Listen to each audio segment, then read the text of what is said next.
नमस्ते। नवरात्रि के इस पावन पर्व पर आप सभी दर्शकों का हार्दिक स्वागत अभिनंदन करते हैं।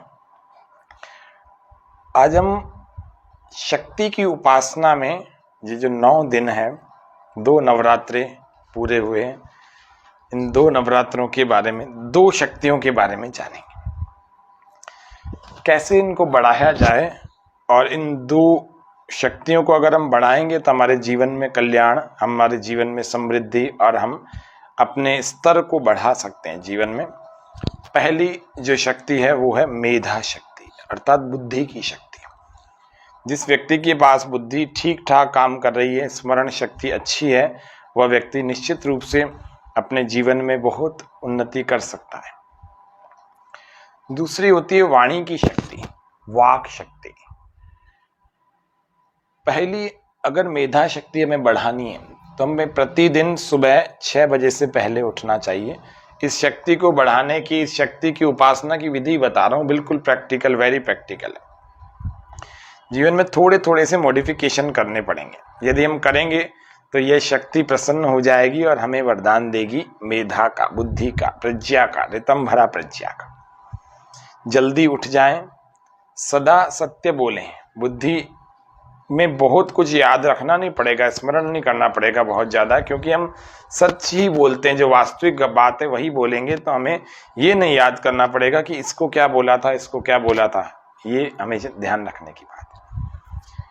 बुद्धि को यदि तेज रखना है, व्यर्थ की बातों को मन से निकाल दीजिए। जो बातें आपके काम की नहीं है, उन बातों का कोई मतलब नहीं आपके जीवन के लिए। बहुत थोड़ी सी बातें काम की होती हैं। दिन भर में आपके व्हाट्सएप पर, मोबाइल पर, अलग अलग इंस्टाग्राम आदि और फेसबुक, सोशल मीडिया और भी बहुत सारे लोगों से आप मिलते जुलते रहते हैं, अथवा जो भी जानकारी आपको मिलती है उनमें से केवल 15-20% आपके काम की होती है।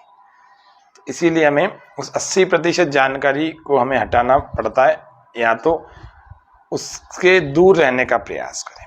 बहुत आवश्यक जानकारी जो होती है वही हमारे काम की होती है, और वो 20% ही होती है। तो पहला, मेधा शक्ति बढ़ाने के ये उपाय बता रहा हूं। मेधा शक्ति बढ़ाने का एक उपाय और भी है। नंगे पांव आपको घास में चलना चाहिए प्रातःकाल, सूर्योदय से पहले अथवा सूर्योदय के समय अथवा सूर्योदय के 1 घंटे बाद तक। जो भी हरे घास में चलेगा, सुबह वाली गीली गीली घास में, ओस वाली घास में जो चलता है, उसकी मेधा शक्ति बहुत अच्छी, दिमाग के सारे तंतु खुल जाते हैं। इसको कहते हैं नर्वस सिस्टम की बहुत अच्छी स्थिति हो जाती है। आंखों का की जो ज्योति है ना, वह भी बढ़ जाती है। तनाव वाला व्यक्ति अगर ऐसा प्रतिदिन 20 मिनट करे, है ना, बिल्कुल आराम से इस हरी घास पर चले, तो निश्चित रूप से वह व्यक्ति तनाव से भी बाहर निकल सकता है। मेधा शक्ति, स्मरण शक्ति ज्यादा तेज रखनी है तो अखरोट को प्रतिदिन 2 अखरोट आपको सुबह खाली पेट आपको लेने चाहिए। 2 अखरोट। एक मालकांगनी नाम की पंसारी के पास जड़ी बूटी मिल जाती है, दाने होते हैं ऑरेंज कलर के, नारंगी रंग के। यदि हम मालकांगनी नाम की इस जड़ी बूटी को लेते हैं तो हम क्या हो सकते हैं, तो मालकांगनी आपको पंसारी के पास मिल जाएगी। उस मालकांगनी के दाने मिल जाते हैं, ऑरेंज कलर की, नारंगी रंग की आती है। उस मालकांगनी के 4 दानों को आप खाली पेट सुबह सुबह पानी के साथ निगल लीजिए। आपकी याददाश्त इतनी अच्छी हो जाएगी थोड़े समय में। लेकिन इसका मतलब ये नहीं कि याददाश्त अच्छी करने के लिए केवल मालकांगनी काम करेगी। उसके लिए आपको जो इतनी सारी पीछे की जो बातें बताई वह भी, और उसके अलावा कुछ रोज पढ़ने का अभ्यास करें। जैसे मान लो कोई पुस्तक ले ली आपने, है ना, कोई भी पुस्तक लेकर के आप प्रतिदिन उसका 1 पृष्ठ पढ़ें, 2 पृष्ठ पढ़ें, लेकिन पढ़ना। उसमें से 1 लाइन, 1 श्लोक, या जो भी आप कुछ भी याद करना चाहें, उसका कोटेशन याद करना चाहें, वह जरूर करें। आपकी मेधा शक्ति तीव्र हो जाएगी। शाकाहारी आहार लेना चाहिए, है ना। अखरोट का सेवन नियमित रूप से करेंगे, बहुत अच्छा याद होने लगेगा। एक बात तो ये निश्चित बात हो गई। तो मेधा शक्ति हमारी जब बढ़ेगी तो हमारे जीवन में बहुत सारी सुविधाएं बढ़ जाएंगी। बहुत कुछ ऐसा अच्छा घटित होने लगेगा जो तेज याददाश्त वाले को, या अच्छी बुद्धि वाले को, सात्विक बुद्धि वाले को उपलब्धियां मिलती है वह भी हमें मिलने लगेंगी। तो यह मेधा शक्ति प्रथम शक्ति है। प्रथम शक्ति नवरात्रा की हमने लोक भाषा में हम तो सुनते हैं, क्या सुनते हैं? प्रथमम शैलपुत्री च द्वितीय ब्रह्मचारिणी तृतीय चंद्र घंटेति कूष्मांडेति चतुर्थकम पंचकम स्कंद माता षष्ठम कात्यायनी और सातवीं कालरात्रि, आठवीं महागौरी और नौवीं सिद्धिदात्री। हम अलग अलग शक्तियों के बारे में आपको बताएंगे, लेकिन ये प्रतीकात्मक रूप से नाम और प्रतिमाएं हैं। हमें इससे इन 9 शक्तियों से अपने जीवन में शारीरिक और आत्मिक और बौद्धिक और मानसिक लाभ कैसे उठाना है, हम मुख्य रूप से उसी की चर्चा इस पूरे कार्यक्रम में करने वाले हैं। ठीक है।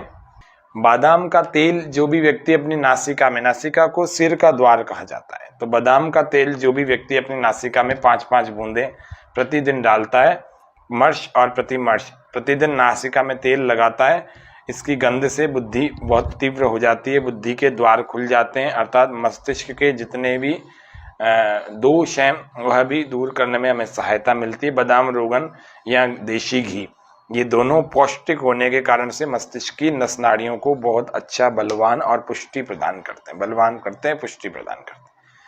ये कुछ हमें बातें मेधा शक्ति के विकास के लिए स्मरण रखनी चाहिए और करनी चाहिए।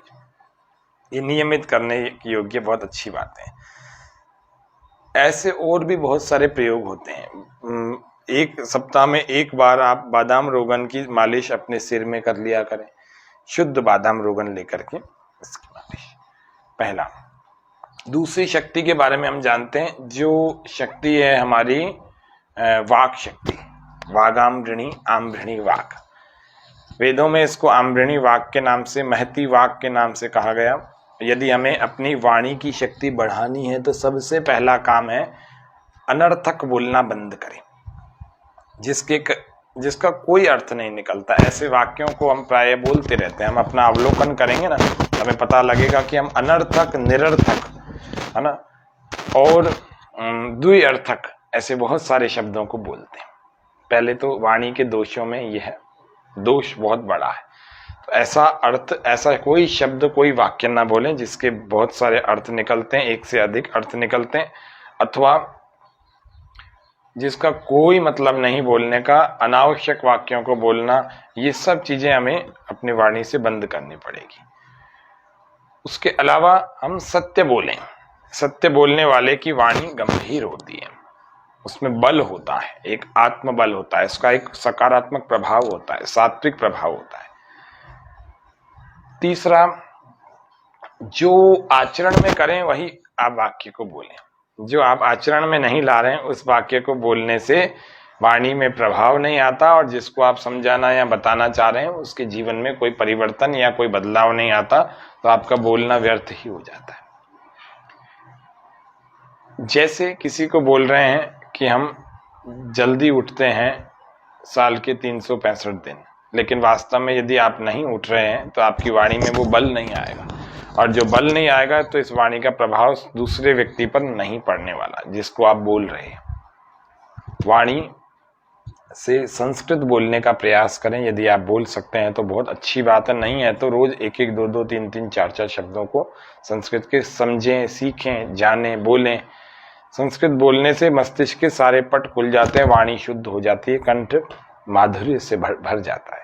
बहुत सुंदर और सरस और सरल भाषा है, माधुर्य से भरी है। गंगा तीरे मगिरे शिलाबद्ध पद्मासनस्य ब्रह्म ध्यानाभ्यसन विधिना योग निद्रां गतस्य किं तैर्भाव्यं मम सुदिवसैर्यत्र ते निर्विशंका कंडूयन्ते जरठहरिणा स्वांगमंगे मदीये। न चौर्हार्यं न राजकार्यं न भ्रातृभाज्यं न च भारकारी व्यये कृते वर्धते एव नित्यं विद्या धनं सर्व धन प्रधानम। तो विद्या संस्कृत में यदि हमारी हो जाए और नहीं भी हो तो प्रतिदिन आप 2-2, 4-4, 5-5 शब्दों को सीखें, जाने, वाणी की शक्ति मिलेगी। विद्या संस्कृत जो भाषा है वह देवताओं की भाषा है, पवित्र करने वाली है और सकारात्मक ऊर्जा का भंडार हमारे भीतर भर सकती है यदि हम प्रतिदिन संस्कृत के कुछ वाक्यों को सीखें, जाने, 1-2 शब्दों को, एक शब्द भी प्रतिदिन जान लो, उसका अर्थ जान लो। तो इस प्रकार से हम अपनी वाणी की शक्ति को बढ़ा सकते हैं। मधुर बोलें, कल्याणकारी बोलें। जहां पर सच बोलते हैं ना, सच बहुत कड़वा होता है, तो जरूरी थोड़ी आप बोलें। हाँ, आप कहीं पर शांत भी रह करके झूठ बोलने से बचे रह सकते हैं, लेकिन जहां वहां पर शांत रहना जहां किसी की हानि नहीं हो रही है। कि सारा दिन किसी से सच बोल बोल कर, वो कड़वा बोल बोल करके उससे संबंधी बिगाड़ दिए, अपनी वाणी की शक्ति का दुरुपयोग हो गया ना, वाक शक्ति का, तो यह देवी, यह शक्ति हमारा कल्याण कहाँ करेगी? फिर तो नुकसान होगा वाणी से। अपनी वाणी से ही हम अपने शत्रु बना सकते हैं और अपने मित्र बना सकते हैं। ये वाणी में इतनी शक्ति होती है। तो ये जुबान, ये वाणी, यह जो शक्ति है, इसका महत्व समझें। और दूसरे नवरात्रे पर वाक शक्ति, वाणी की शक्ति को हमने जाना। पहला मेधा शक्ति और दूसरा वाक शक्ति, वाणी की शक्ति। तो नवरात्रे में 2 नवरात्रे हुए हैं, तो 2 शक्तियों को हमने जाना। इन शक्तियों की उपासना करने का ढंग भी मैंने आपको बताया।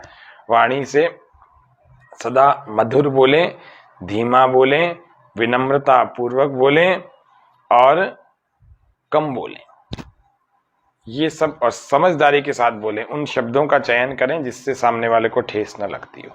किसी को डांटना भी है तो आप उसमें शब्दों का चयन करें, अच्छे शब्दों का चयन करके अपने कार्य को कर सकते हैं।